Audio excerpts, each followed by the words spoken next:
আরে মালিকের নিয়ে বলতে গিয়ে আমার বীরাঙ্গনা নিয়ে আর বলাই হলো না কিছু, ঠিক আছে? ওকে, বীরাঙ্গনা নিয়ে আমি তাই একটুখানি বলে দিই। এই ডিরেক্টরের আগের যে কাজটা যেটা ছিল ডাইনি, ওকে, ডাইনি কাজটা যখন দেখেছিলাম আমার তার মধ্যে কিন্তু কোনো প্রোপাগান্ডা বা কোনো সার্টেন অডিয়েন্সকে ক্যাটার করা হচ্ছে বা কোনো জেন্ডারকে ক্যাটার করা হচ্ছে আমার মনে হয়নি। বীরাঙ্গনা আমি যেই মুহূর্তে দেখলাম সেই মুহূর্তে আমি বুঝতে পারলাম এই যে সন্দীপ্তার সাথে যে পুলিশ অফিসার ওর বস বা ওর একজন সহকর্মী যেভাবে কথা বলছে, ডাইনি বোধহয় সেরকমভাবে ভিউ পায়নি। হইচই নিজের অডিয়েন্স বেসটা যেরকম বানিয়ে রেখেছে যে এখানে শুধুমাত্র কিছু মহিলারা দেখতে আসেন এবং তারা শুধুমাত্র পুরুষ বিদ্বেষ দেখতে চান, মেল ব্যাশিং দেখতে চান। এবার ডাইনির মধ্যে কিন্তু সমস্ত ভিলেনরা ছেলে হলে পরেও, ঠিক আছে, সেখানে জেন্ডার নিয়ে কোনো রকম কপচানি এই জন্য ছিল না, কারণ ডাইনির কনটেক্সটাই পুরোপুরি আলাদা। এবার ডাইনি আমার মনে হয় সেরকমভাবে ভিউ পায়নি এবং হইচই থেকে বোধহয় ওই ডিরেক্টরকে বোধহয় বলেছে যে বাবা আমাদের একটা সাবস্ট্যান্ডার্ড একটা জনরে আছে যেখানে আমরা মেল ব্যাশিং দেখাতে খুব ভালোবাসি, তো বাবা তুমি সেরকমভাবে বানাও, এখানে ছেলেদেরকে রং চড়িয়ে অতিরিক্ত ভিলেনিক বানাও। কোনো পুলিশ অফিসারের বস তার একজন অধস্তন অফিসারের সাথে অকারণ এরকমভাবে কথা বলে বলে আমি তো অ্যাটলিস্ট জানি না, ওকে।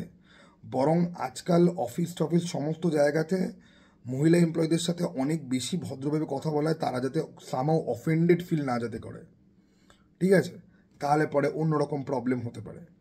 সেখানে সন্দীপ্তার সাথে এখানে দুটো ক্যারেক্টারের কনভারসেশন এত ফোর্থ লাগে টিজারটার মধ্যে। এবার নির্ঝর মিত্রর ডাইনির মধ্যে আপনি দেখে বুঝবেন যে এখানে একটা ভিলেন রয়েছে যে একটা গ্রামের মানুষকে ম্যানিপুলেট করছে, ঠিক আছে, এবং সে তার কামনা বাসনা চরিতার্থ করতে কতগুলো লোককে ম্যানিপুলেট করছে, সেটার এগেনস্টে আরেকজন মহিলা এসে ফাইট করছে। এখানে ছেলে ভার্সেস মেয়ে ফাইটটাই নেই, এখানে বেসিক্যালি কতগুলো শয়তান লোকের বিরুদ্ধে যারা মানুষের অশিক্ষার ফায়দা নিচ্ছে, সেখানে একটা শিক্ষিত মেয়ে এসে ফাইট করছে। কাইন্ড অফ সে ফাইট করতে বাধ্য হচ্ছে কারণ তার দিদিকে তার বাঁচাতে হবে, ওকে।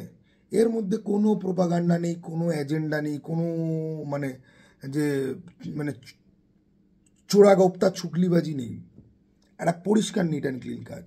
কিন্তু ডাইনি সেরকমভাবে হিট হয়নি, আই এম শিওর, কারণ হইচই নিজের মেল ব্যাশিং যে ওই যে ভাগাড়ের মার্কা যে সিরিয়ালগুলো জানে না, কিসব বালের কিসব নাম, ইন্দু, কালরাত্রি, বালরাত্রি, ঠিক আছে, এবার ওই অডিয়েন্স বেসের ডাইনি খুব একটা বেশি পোষায়নি, কারণ ডাইনি তো ভালো লেগেছে আমাদের মতো পাবলিকদের, যে ভাই কাইথি মার্ক একটা ফিল আছে, এরকম টাইট একটা গল্প, দুর্দান্ত লাগছে। কিন্তু এজেন্ডাধারীদের তো ডাইনি সহ্য হয়নি। এবার চলো ডিরেক্টরকে বলে ভাই, এবার দেখো দিস ইজ মাই থিওরি, কারণ এই টিজারটার মধ্যে এই দুটো ডায়লগের জায়গায় না খুব চোখে লাগছে যে সন্দীপ্তের সাথে অকারণেই যেন অফিসারগুলো একটু বেশি যেন ছোট লোকের মতো বিহেভিয়ার করছে, ওকে। এবারে তার মধ্যে একজনকে তো আমি দেখেছি, এ তো ইয়ের সাথে কাজ করে, বলো আমাদের ওই চন্দ্রিল ভট্টাচার্যের সাথে কাজ করে, ফিজিৎ মুখার্জির ফিল্মে কাজ করে। এবার এনার মুখটাই এরকম যে এনাকে একদম টাইপকাস্ট করা হয় ওই ভিলেনের চরিত্র, নয়তো অপমান করছে এরকম টাইপের চরিত্র।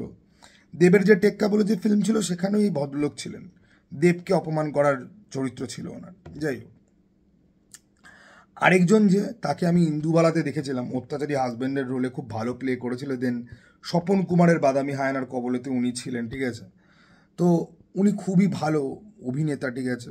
ইন্দুবালাতে তো ওনার কাজ ফ্যান্টাস্টিক ছিল। নাও যখন ইন্দুবালার মতো একটা গল্পে তুমি যখন দেখাচ্ছ, তখনকার দিনের সোসাইটি ওরকমই ছিল এবং গল্পের সাথে যায় এবং জিনিসটা কনভিন্সিং হয়। এবার তুমি যখন এটা আধুনিক সময়ের টেমপ্লেটে তুমি যখন দেখাচ্ছ না, তখন প্রশ্ন জাগে যে রিয়েলি এরকম হয়, আজকালকার দিনে হওয়া এগুলো সম্ভব? এবার বীরাঙ্গনার আর বাকি যা কিছু রয়েছে পুরো মারদানি টু থেকে ব্ল্যাটেন্টলি মানে মানে যে কেউ দেখে মনে হবে যে মারদানি টুর থিমের সাথে এত বেশি সিমিলার যাচ্ছে, ঠিক আছে।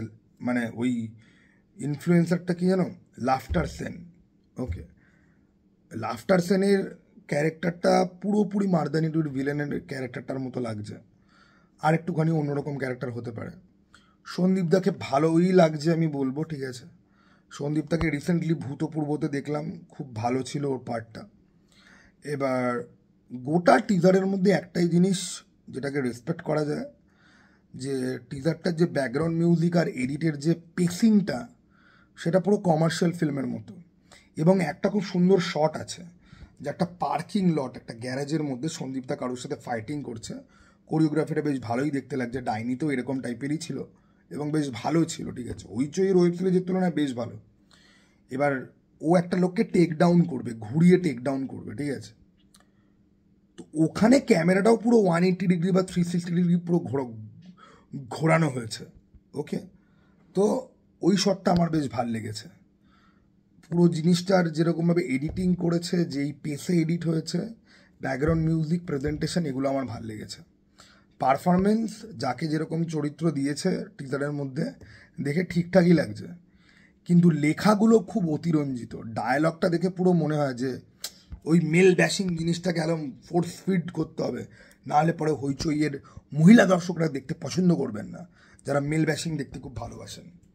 তো যাই হোক, এখন ভাই জামানা হচ্ছে গিয়ে সিউডো ফেমিনিজম আর টক্সিক ফেমিনিজম ওকে, এখন মহিলাদেরকে খুশি করার জন্য ভাই পুরুষদেরকে কারণ থাকুক না থাকুক ভাই নগ্ন করতেই হবে, তাদেরকে নিয়ে খিল্লি করতেই হবে, তবে তোমার মহিলা অডিয়েন্স তোমাকে দেখতে আসবে।